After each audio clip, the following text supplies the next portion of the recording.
என்பது உலகத்தில் எதுவும் இல்லை.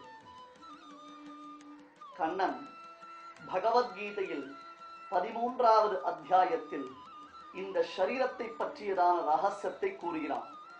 இதம் ஷரீரம் கௌந்தேய க்ஷேத்ரமித்யவிதீயதே என்பதாக 13வது அத்தியாயத்தை கண்ணன் ஆரம்பிக்கும் பொழுது, அர்ஜுனா, இந்த ஷரீரம் என்பது க்ஷேத்திரம் என்பதாக அழைக்கப்படுகின்றது. இந்த ஷரீரத்துக்குள்ளே இருப்பவன் க்ஷேத்ரஜன் என்று பெயர் பெற்றிருக்கின்றான். ஆத்மாவிற்கு க்ஷேத்ரஜன் என்பது பொருள். ஷரீரம் ஒரு நகரம், அந்த நகரத்துக்குள்ளே வசிப்பவன் நகரவாசி என்று அழைக்கப்படுபவன் க்ஷேத்ரஜன். அந்த நகரவாசிக்கும் அந்தராத்மாவாக ஒருவன் வசிக்கின்றானே, அவன்தான் பரமாத்மா, புருஷோத்தமன் என்று விளங்குகிறான். இப்பொழுது புரி என்னும் தேசத்தின் நடுநாயகமாக நீலாச்சலத்தில் பிரபுவான ஸ்ரீ ஜெகநாதன் 3 நிலைகளில் நமக்கு சேவை சாதிப்பதை பார்த்து வருகின்றோம். அங்கே சென்று பூரியில் சென்று பகவானை சேவிக்கும் பொழுதுதான் நமக்கு ஒரு பூரிப்பு உண்டாகின்றது. அப்பொழுது தான் ஷரீரம் என்னும் புரி, சம்ஸ்கிருதத்தில் புரி என்றால் பட்டினம், நகரம் என்பது பெயர். பூஹு புரவு புரஹா என்பதாக சம்ஸ்கிருதத்தில் பூஹு என்றாலும் நகரத்திற்கு பெயர். இந்த நகரமாம் ஷரீரம் என்னும் நகரத்துக்குள்ளே பகவான் வசிக்கின்றானே, அடியேன் உள்ளான், அண்டத்தகத்துள்ளான், புறத்துள்ளான். கண்கள் சிவந்து பெரியவாய் வாயும் சிவந்து கனிந்து என்பதாக ஒருவன் அடியேன் உள்ளானே என்று உள்ளுக்குள்ளே உறங்கும், உள்ளுக்குள்ளே உறையும் பரம்பொருளை உணர்வதற்கு நமக்கு தெரியவில்லை என்றால், பூரியில் வந்து புருஷோத்தமனை சேவிக்கும் பொழுது நாம் உள்ளுக்குள்ளே அந்தர்யாமியான அந்த பகவத் சுரூபத்தை பரிபூர்ணமாக அனுபவிக்கலாம். புருஷோத்தமனை தேடி நாம் பூரிக்ஷேத்திரத்திற்கு செல்வதை போல அந்த புருஷோத்தமனை பூ என்று அழைக்கப்படக்கூடிய நம்முடைய சரீரத்துக்குள்ளேயே நாம் தேட வேண்டும்.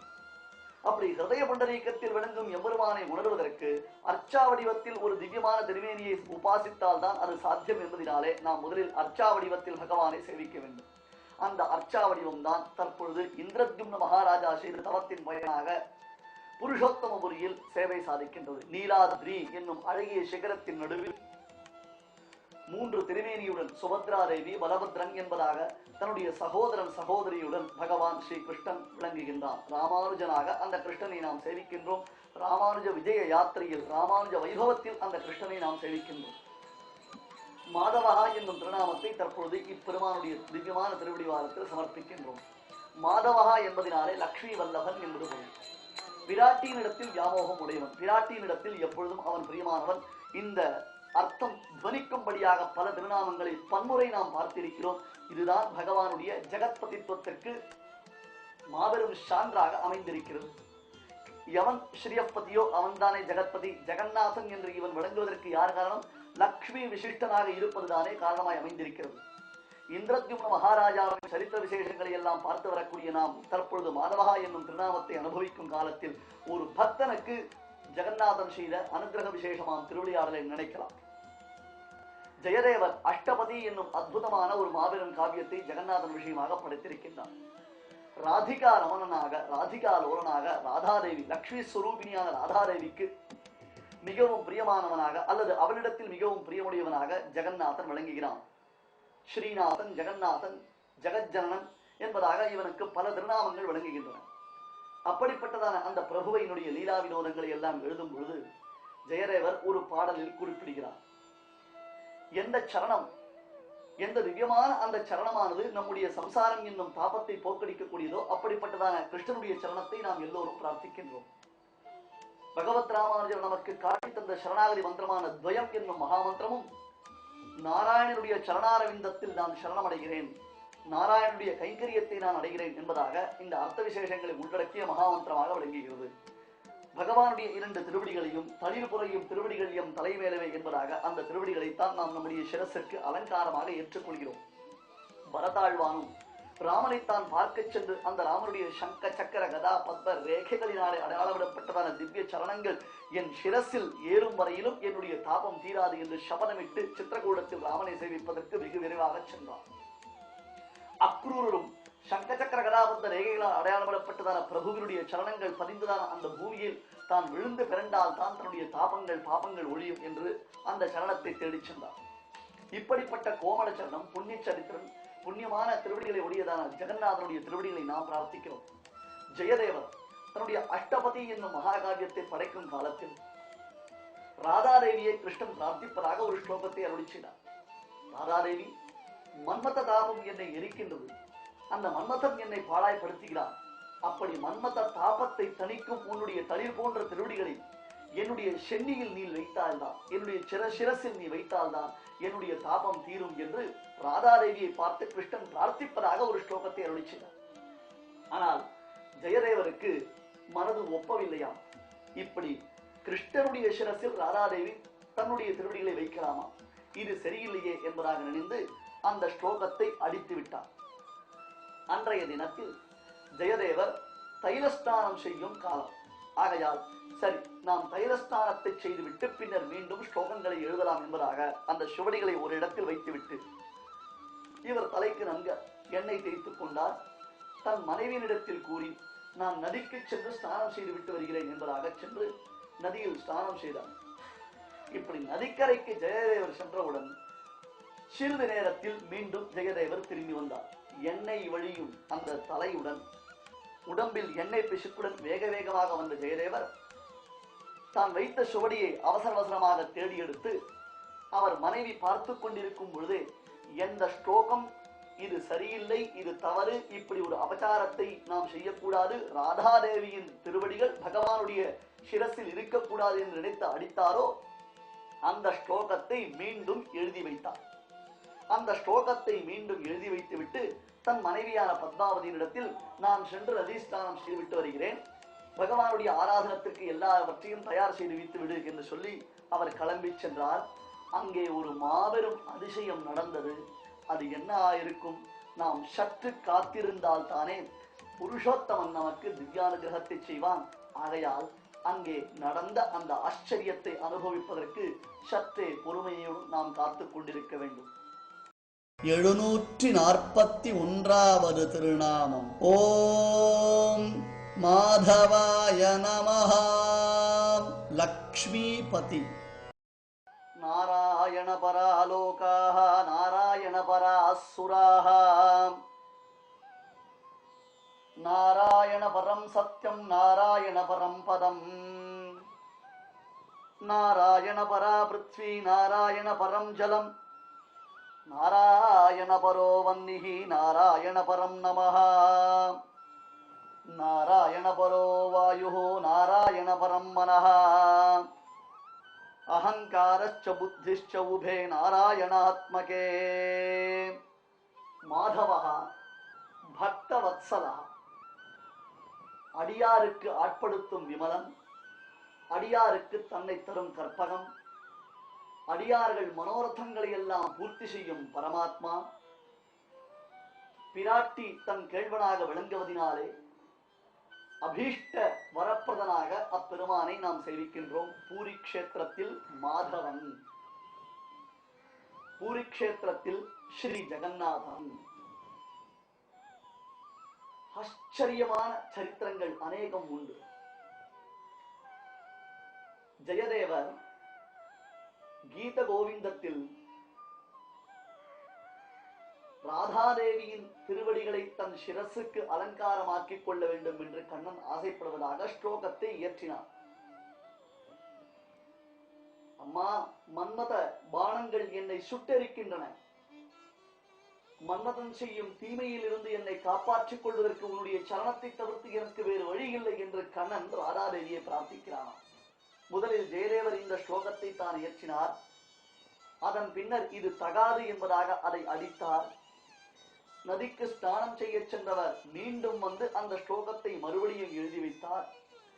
பின்னர் மீண்டும் சென்று ஸ்நானம் செய்ய ஆரம்பித்தார். தன்னுடைய அனுஷ்டானங்கள் அனைத்தையும் மகாநதியில் முடித்துக் கொண்டவர் இல்லத்திற்கு வந்து பகவத் ஆராதனங்களை எல்லாம் பூர்ணமாக செய்து பகவானுக்கு நிவேதனம் செய்த அந்த மகா பிரசாதங்களை புஜித்தார். காலையில் தான் கட்டி வைத்திருந்த சுவடிகளை மீண்டும் பிரித்து விட்ட இடத்திலிருந்து எழுதுவதற்கு ஆரம்பித்தார். அப்பொழுது ஜெயதேவருக்கு ஒரு அதிர்ச்சி காத்திருந்தது. என்ன அதிர்ச்சி? தான் காலையில் சென்ற பொழுது ஸ்லோகங்கள் அடிக்கப்பட்டிருந்தன, பிறகு மீண்டும் அந்த ஸ்லோகத்தை எழுதியது யார் என்பதாக ஜெயதேவர் அதிர்ச்சியுற்றார். இந்த அதிர்ச்சி தற்பொழுது நமக்கும் உண்டாயிருக்கிறது அல்லவா? ஏனென்றால் அவர்தானே சுவாமி எண்ணெய் வழிந்த தலையுடன் ஓடி வந்து மீண்டும் அதை எழுதி வைத்தார். அதற்கு சாட்சியாக அவருடைய மனைவியும் இருக்கின்றாளே. நாமும் ஜெயதேவருடன் சேர்ந்து அதிர்ச்சி உறுகின்றோம். அங்கே நடந்ததுதான் என்ன? எது நடந்திருக்கும்? ஜெயதேவர் அவசர அவசரமாக தன் மனைவியை அழைத்து, யார் இந்த ஸ்லோகத்தை மீண்டும் எழுதியது? இது அபச்சாரமாயிற்று, இது சரியில்லை என்பதாகத்தானே நான் நடித்திருக்கிறேன் என்பதாக கூற, அவளோ ஆச்சரியத்துடன் அவரை பார்த்து, என்ன சுவாமி கூறுகிறீர்கள்? எனக்கு ஒன்றும் புரியவில்லையே. வெளியில் சென்ற தாங்கள் ஸ்நானம் செய்யாமல் மீண்டும் ஓடி வந்து இதை எழுதி வைத்தீர்களே. இதோ எழுதி வைத்ததற்கு சாட்சியாக இந்த சுவடிகளில் எண்ணெய் கரை படிந்திருக்கிறது. தாங்கள் எண்ணெய் வழிந்த உடம்புடன் தானே ஓடி வந்தீர்கள். அந்த தைலத்தின் கரைகள் இங்கே படிந்திருக்கின்றனவே. ஆகையால் தாங்களே வந்து எழுதி வைத்ததை மறந்து விட்டீர்கள் போலும் என்பதாக அவள் கேட்க, இவர் விழிக்கிறார். அவளோ திகைக்கிறாள். என்ன நடக்கிறது என்பதை ஒருவருக்கும் புரியவில்லை. அப்புறம் எம்பெருமானுடைய திருவிளையாடல் இது என்பதை இருவருமே உணர்ந்தார்கள். பூரி ஜெகநாதனுடைய திவ்யானுகிரகத்தின் பயனாகத்தான் இது ஒரு அற்புதம் நடந்திருக்கிறது. ஜெயதேவருக்கு என்ன ஆச்சரியம் தெரியுமா? அவருக்கு துக்கம் தாங்கவில்லை. என்ன அடடா, அந்த ஜெகநாதனை நேராக தரிசிக்கும் பாக்கியத்தை மகாபாகியவதியான தன் மனைவியால் பெற்றிருந்தாலே, நான் பெறவில்லையே. என் உருவத்தில் பூரி ஜெகநாதனை தானாக வந்து தனக்கு மிகவும் பிரியமானது இந்த ஸ்லோகம் என்பதை எனக்கு உணர்த்தி சென்றிருக்கிறானே, அவனை நேரடியாக சேவிக்கும் பாக்கியத்தை நான் இழந்தேனே, என் மனைவி பெற்றாளே என்று அந்த ஜெயதேவர் வியப்பெய்தினார்.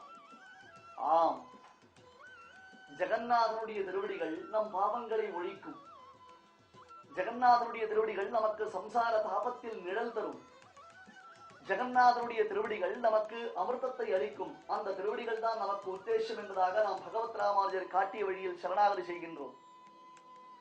ஜெயதேவர் எழுதிய ஸ்லோகத்தில் ராதாதேவியினுடைய திவ்ய சரணங்களை தனக்கு சிரோபூஷணமாக ஜெகநாதன் பிரார்த்திப்பது அபச்சாரம் என்றால், ஆனால் ஜெகநாதன் அதைத்தான் உபச்சாரமாக ஏற்றுக்கொண்டான். அதை பெருமிதமாக ஏற்றுக்கொண்டான். தன் பிராண நாயகியினிடத்தில் தனக்கு இருக்கக்கூடிய காதலின் வெளிப்பாடாக இந்த ஸ்லோகம் அமைந்திருப்பதை ஜெகநாதன் ரசித்தான். அவன் அனுகிரகம் செய்வதனால் என்றோ அவன் விஷயமான ஸ்லோகங்களையோ அவன் விஷயமான நாமசங்கீர்த்தனங்களையோ நாம் செய்ய முடியும்? ஆகையால் ராதாதேவியின் திருவடிகள் தான் தனக்கு பரமபோக்கியம் என்பதை ஜெயதேவருக்கு காண்பிப்பது போன்று நமக்கும் காண்பிப்பதற்காக மாதவஹா என்னும் திருநாமத்தின் பொருளாய்த்தான் அமைந்திருப்பதற்காக ஒரு திவ்ய லீலைகளை, லீலா வினோதங்களை ஜெகநாதன் நிகழ்த்தி இருக்கின்றான். உண்மையில் நதிக்கு ஸ்நானத்திற்காக ஜெயதேவர் சென்ற பொழுது அதே ஜெயதேவரின் உருவத்துடன் இங்கே வந்து மீண்டும் அந்த ஸ்லோகத்தை எழுதி வைத்தது யார்? சாட்சாத் மாதவஹா என்னும் திருநாமத்தின் பொருளாய் அமைந்திருக்கக்கூடிய இந்த ஜெகநாதன் தான். ஏனென்றால் அவள் சம்பந்தத்தினால் இவன் ஜெகத்பதியாக விளங்குகின்றான். அவள் சம்பந்தம் இல்லாதவர்கள் உலகத்திற்கு தனிப்பெரும் நாயகர்கள் இல்லையே. அவள் அனுகிரகத்தினாலே அவரவர்கள் தாங்கள் இழந்த பதவியை பெற்றார்கள். ஸ்ரீ விஷ்ணு புராணத்தில் விசேஷமாக மகாலட்சுமி கல்யாணத்தில் அபாங்கஹா பூயாம்சஹா எதுபரி பரபிரம்ம ததபூத் என்று பராசரபட்டருடைய ஸ்ரீசுக்தி. அவரவர்களை அவள் கடாட்சித்தாள். யஸ்யாம் யஸ்யாம் திசி விஹரதே தேவதிருஷ்டி ஸ்துதியா என்பதாக சுவாமி ஸ்ரீ வேதாந்த தேசிகன் ஷாபா கிராந்தாக சரணமகவன் சாவரோதா சுரேந்திராகா என்று அவள் தன் கடாட்ச தேசத்தினாலே சாபத்தினாலே தங்களுடைய பதவிகளை இழந்திருந்தவர்கள் எல்லோரும் அவரவர் பதவியை பெற்றார்கள். எந்த இடத்தில் பிராட்டியினுடைய பார்வை நிலைத்து நின்றதோ அங்கே இருந்ததான ஒரு தேவதா விசேஷம் பரபிரம்மம் என்னும் பெருமை பெற்றது. இவள் கடாட்சம் நிலைத்த இடத்தினால் அந்த வஸ்து பரபிரம்மம் என்னும் தகுதியை அடைந்தது என்று வர்ணிக்கிறாரே. மாதவஹா ஜெய் ஜெகநாத், ஜெய் ஜெகநாத், ஜெய் ஜெகநாத் என்று அந்த ஜெகநாதனை நாம் கொண்டாடுவதற்கு மாதவஹா என்னும் திருநாமம் என்றோ காரணமாய் அமைந்திருக்கிறது. இந்த சரித்திரங்களை நினைந்து கொண்டே பிராத காலத்தில் விஸ்வரூபத்தில் ஜெகநாதனை சேவிப்பதற்காக அவருடைய திருக்கோயிலில் வாயிலில் நின்று கொண்டிருக்கக்கூடிய சமயத்தில் அற்புதமான சரித்திரங்களை நினைந்து நினைந்து நினைந்து இதே மனோபாவத்துடன் உள்ளே சென்று பூரிப்புடன் அவனை சேவிக்கும் பொழுது மாதவஹா திருநாமத்தின் பொருள் பிரத்யக்ஷ பிரத்யக்ஷமாக அங்கே நமக்கு சேவை சாதிக்கின்றது. அடியனுடைய அனுபவத்தை உங்களிடத்தில் பகிர்ந்து கொள்கிறேன். ஆனால் எல்லோருக்கும் இப்படி ஒரு அனுபவம் வாய்க்க வேண்டும் என்று ஜெகநாதன் அனுகிரகம் செய்ய வேண்டும் என்று அவனை மனமுருகி பிரார்த்தித்துக் கொள்கிறேன். இது போன்ற யாத்திரை செய்யக்கூடிய காலங்களில் எல்லாம் நிலைத்து நின்று அந்த சரித்திர விசேஷங்களையும் அற்புதமான அந்த பாடல்களையும் நாம் நினைந்து அவனை சேவித்தால் எவ்வளவு இனிக்கும் தெரியுமா? அது பேரானந்தத்தை அளிக்கக்கூடியது தெரியுமா?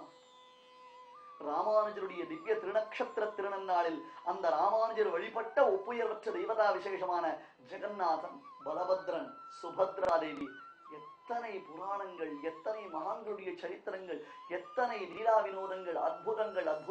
இந்த அற்புதங்கள் என்னும் வார்த்தைக்கு எல்லையே இல்லை.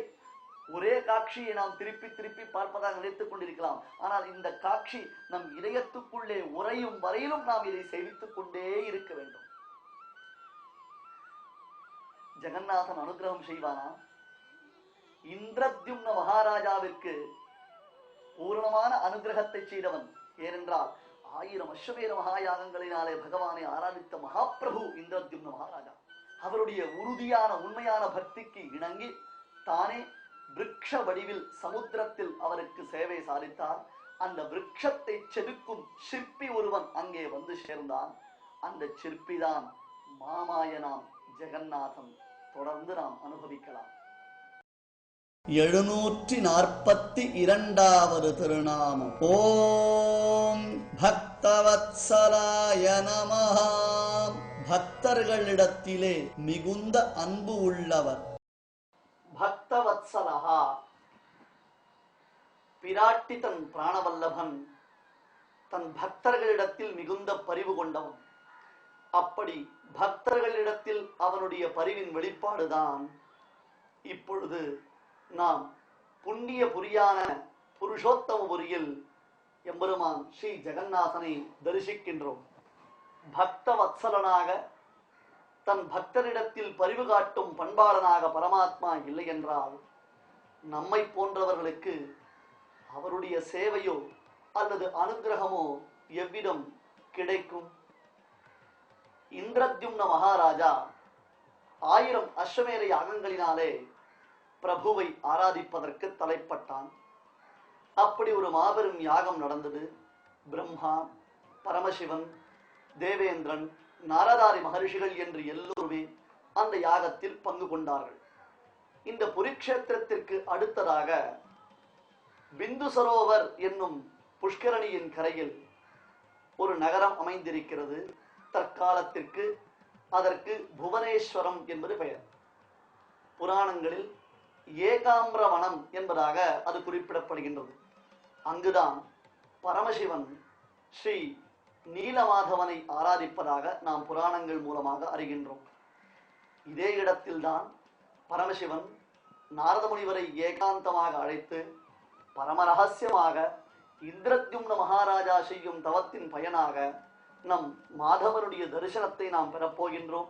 ஆகையால் இந்திரத்யும்னனுக்கு எல்லா காலங்களிலும் நீர் கூட இருந்து அவனை அனுகிரகம் செய்ய வேண்டும் என்று அவர் கூறியதாகவும் புராணங்களில் கூறப்படுகின்றது. அப்படி பரமசிவன், பிரம்மா, நாரதர், இந்திரர் என்று எல்லோரையும் அனுகிரகம் செய்வதற்காகவே இப்புண்ணிய பூமியில் அவதரித்ததினாலே பெருமாள் மாதவன் ஸ்ரீ ஜெகநாதன் பக்தவத்சலன் என்று அழைக்கப்படுகின்றார். மகாராஜா தான் கண்ட கனவின்படியாக மறுநாள் விடியற்காலையில் வெகு வேகமாக கடற்கரைக்கு சென்றான். நாரத முனிவரும் உடனிருந்தார். அங்கே ஆகாயத்தில் ஒரு கருடன் வட்டமிடும் இடத்தை பார்த்தவுடன் தன்னுடைய பணியாளர்களை அழைத்து சமுத்திரத்தின் நடுவில் சென்று அங்கே மிதக்கும் மரக்கட்டையை கரைக்கு இழுத்து வரச் செய்தான். அதை பார்க்கும் பொழுதே அதனுடைய தெய்வீகத்தன்மை புலனானது. சரி, இதனை எப்படி செதுக்குவது? இதனை செதுக்குவதற்கு தேர்ந்ததொரு சிற்பி தனக்கு தேவையாயிற்றே என்று நினைத்த பொழுதுதான் பக்த வத்சலனாம் பிரபு ஜெகநாதன் வயதான ஒரு சிற்பியின் வேடத்தில் வந்து அரசனுக்கு அனுகிரகம் செய்தான். இந்த சரித்திரம் இருவேறு புராணங்களில் சற்றே மாறுதல் அடைந்திருக்கிறது. அரசனும் அந்த வயோதிகரை பார்த்தவுடன் மனதில் சந்தோஷம் அடைந்தான். தங்களால் இந்த மாபெரும் காரியத்தை செய்ய முடியுமா என்று வினவினான். அவரோ, உனக்கேனப்பா இப்படி ஒரு கவலை? இதோ விஸ்வகர்மாவை நியமனம் செய்து முதலில் நீலாத்ரி எனப்படக்கூடியதான் அந்த கர்ப்ப கிரகத்தை உண்டாக்க வேண்டும். அதை சுற்றி மதில் எழுப்ப வேண்டும். நான் உள்ளே சென்று உட்புறம் கதவை தாளிட்டுக் கொள்கிறேன். 15 நாட்கள் நீ ஒரு பொழுதும் இங்கே சற்று மாறுதலாக சரித்திரங்களை எல்லாம் நாம் பார்க்கிறோம். ஒரு குறிப்பிட்ட காலம் என்பதாக நினைத்துக் கொள்ளலாமே. குறிப்பிட்ட காலம் வரையிலும் நீ கதவை திறந்து பார்க்க கூடாது. கோவிலுக்குள்ளே ஒருவரும் வரக்கூடாது. உள்ளே என்ன நடந்தாலும் நீ கதவை திறந்து பார்க்க கூடாது என்று அந்த சிற்பி அன்பு கட்டளையிட்டார். அரசனும் இசைந்தான். அந்த சிற்பியின் கட்டளைப்படியாக தெய்வீக மரத்தை உள்ளே சன்னதிக்குள்ளே கொண்டு சேர்ப்பித்தார்கள். வெளியில் தாளிட்டார்கள். உள்ளேயும் என்ன நடக்கிறது என்பது வெளியில் இருப்பவர்களுக்கு தெரியவில்லை. அரசன் அந்த திருக்கோயிலை சுற்றி மாபெரும் சைன்யத்தை நிறுத்தி வைத்தான். ஒரு எறும்பு உள்ளே போவதற்கு கூட முடியாது. அந்த அளவிற்கு கட்டுக்கோப்பான காவல். சிற்பி உள்ளே நுழைந்தது முதல் தனால் தனால் தமால் தமால் என்பதாக திருக்கோவிலையே இடிப்பதை போன்றதான பேரிடி சத்தம் கேட்டது. எல்லோருக்கும் ஆவல், சிறிது பயமும் உண்டானது. ஒருவேளை இந்த கோவிலே இடிந்து விடப் போகிறதோ, ஏதாவது பூத பிரேத பிசாச கணங்களோ அல்லது ராட்சசர்களோ மாறுவேடமிட்டு நம் அரசனை மயக்குகிறார்களோ என்றெல்லாம் அவர்கள் நினைக்க தொடங்கினார்கள். ஆனாலும் பகவான் ஸ்ரீ ஜெகநாதனுடைய நியமனத்தினாலேயே நாம் பெற்ற விருட்சம் இந்த தெய்வீக மரத்தை சாமானியர்களாலே தொட்டு கூட பார்க்க முடியாது என்பதினாலே அவர்கள் பொறுமை காத்தார்கள். டமால் டமால் டமால் என்று சப்தம். சிறிது காலம் கழித்து நிஷப்தம். சப்தமே உண்டாகவில்லை. அமைதி என்றால் அப்படி ஒரு அமைதி. உள்ளே யாரும் இல்லை என்னும்படியாக அந்த இடத்தில் ஒரு அமைதி நிலவியது. சிறிது காலம் சென்றது. ராணியாருக்கு சற்றே பயம் உண்டானது. அரசனுடைய ராணியார், சுவாமி, வயதான ஒரு சிற்பியை நாம் உள்ளே அனுப்பி கதவை தாளிட்டு விட்டோம். ஒருவேளை அவருக்கு ஏதாவது ஆபத்து நேர்ந்திருந்தது என்றால் அதற்கு நாம் தானே பொறுப்பாய் அமைந்திருப்போம். ஆகையால் என்ன நடக்கிறது என்பதை பார்க்க வேண்டியது அரசனுடைய கடமை அல்லவா? நம்முடைய ராஜ்யத்தில் ஒருவர் அநியாயமாக துன்புற்றாரேயானால் அதனுடைய பாபம் நம்மைத்தானே சாரும் என்பதாக ராணி அரசனிடத்தில் விண்ணப்பித்தார். அரசனுக்கு மாபெரும் தயக்கம். சிற்பியோ கடுமையான நிபந்தனைகளை அவர் செய்திருக்கிறார். சமயம் பார்த்து தன்னுடன் இருக்க வேண்டிய நாரத மகரிஷியை காணம். அரசன் என்னதான் செய்வான் பாவம்? இன்னும் சற்று காலம் பொறுத்திருந்து பார்க்கலாம் என்று பொறுத்து பார்க்கிறான். சப்தம் வரவில்லை. அரசனுக்கும் பயம் உண்டானது. சரி, நடப்பது நடக்கட்டும், எல்லாம் ஸ்ரீ ஜெகநாதனுடைய ஆணை என்று நினைத்து ஸ்ரீ ஜெகநாதனை மனதினால் தியானித்துக் கொண்டு கோவில் கதவை அவன் திறந்து உள்ளே கர்ப்ப கிரகத்திற்குள்ளே பரபரப்புடன் நுழைந்த பொழுது அங்கே அரசன் கண்ட காட்சி ஒரு அதிர்ச்சியான ஒரு காட்சியாய் அமைந்திருந்தது. ஆம், பகவானுடைய 3 மூர்த்திகளும், சுபத்ரா தேவியார், பலபத்ரன், ஸ்ரீ கிருஷ்ணன் என்னும் அந்த 3 மூர்த்திகளும் அழகிய நிலையில் செதுக்க பெற்று ஆனால் முற்று பெறாத நிலையிலேயே, கை கால்கள் முற்று பெறாத நிலையிலேயே காட்சியளித்தன. அரசன் விக்கித்து நின்றான். ஆகாயத்தில் அசரீரி வாக்கு ஒன்று சொன்னது, அரசனே, நீ மதி கலங்க வேண்டாம். இப்படித்தான் என்னுடைய சங்கல்ப விசேஷம். இவ்விதம்தான் இக்கலியுகத்தில் புரிக்ஷேத்திரத்தில் நான் சேவை சாதிக்க வேண்டும் என்பதாக மனோரசித்துக் கொண்டேன். அதன்படித்தான் உங்களுக்கு சேவை சாதிக்கின்றேன். வயதான சிற்பியின் வேடத்தில் வந்ததும் நானேதான். உங்களை பரீட்சை செய்வதற்காகத்தான் அந்த தடால் புடால் என்பதாக சப்தங்களை எல்லாம் நான் ஏற்படுத்தினேன். இப்பொழுது என் சங்கல்பத்தினால் அன்றோ நீங்கள் கதவை திறந்து உள்ளே வரக்கூடிய ஒரு நிலை உண்டானது. ஆகையால் நீ மனம் வருந்த வேண்டாம். இதுதான் என்னுடைய தெய்வீக திருக்கோலம். இந்த திருக்கோலத்துடன் தான் என்னை பிரதிஷ்டை செய்வித்து முறைப்படி எனக்கு ஒரு ஆலயத்தை நிர்மாணம் செய்து என்னை நீ விதிப்படி ஆராதனம் செய்து வருவாயாக என்பதாக அரசனுக்கு அந்த ஆகாயத்தில் அசரீரி ரூபத்தில் பகவான் ஸ்ரீ ஜெகநாதன் அருளி செய்தான்.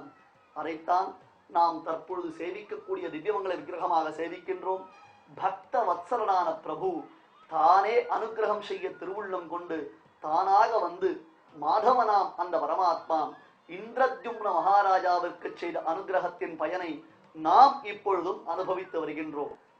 வருடந்தோறும் இந்த திருமேனியில் வர்ணங்களுக்கு சற்றே பொலிவு குன்றியது என்றால் மீண்டும் சிறந்த வர்ணங்களை எல்லாம் திருமேனியில் சமர்ப்பித்து ஆராதிக்க வேண்டும்.